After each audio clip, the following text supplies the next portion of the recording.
আসসালামু আলাইকুম। আমরা যারা কৃষক ভাইরা গবাদি পশু লালন পালন করি,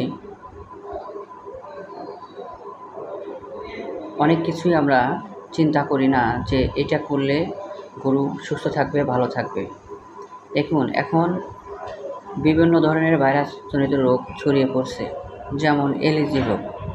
আমরা মাত্র কয়টা টাকার জন্য আমরা এলএজি রোগের ভ্যাকসিন আমরা দেই না।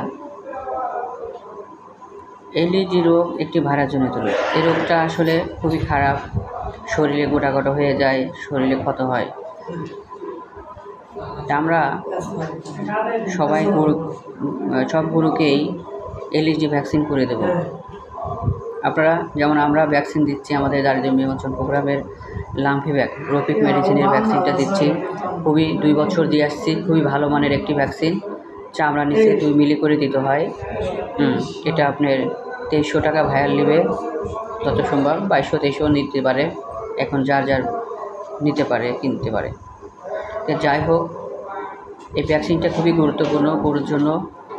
আর ভ্যাকসিন দেবেন অবশ্যই গরুকে মশা মাছির থেকে দূরে রাখবেন, খামার পরিষ্কার রাখবেন। শুধু ভ্যাকসিন দিলেই হবে না, গরুকে পরিষ্কার জায়গায় রাখতে হবে এবং মশা মাছির থেকে যাতে মশা মাছির থেকে না লাগে, কারণ মশা মাছির থেকে এই রোগটা ছড়ায়। যাই হোক, সবাই ভালো থাকবেন। আর একটা কথা, গরুকে অবশ্যই ভ্যাকসিন দেওয়ার আগে কৃমিনাশক করে নেবেন, কারণ কৃমিমুক্ত করে নিলে ভ্যাকসিনের কার্যকারিতা ভালো হয়। কৃমিমুক্ত করার পরে আপনারা 7 দিন পরে ভ্যাকসিনটা দিয়ে দিবেন। যাই হোক, ভালো থাকবেন সবাই। এই নিয়মটা মিললে আপনাদের গরুটা ভালো থাকবে আশা করি। আল্লাহর রহমতে, আল্লাহ চাইতো সবসময় খামারিদের পাশে আছে এবং থাকবে। আলহামদুলিল্লাহ।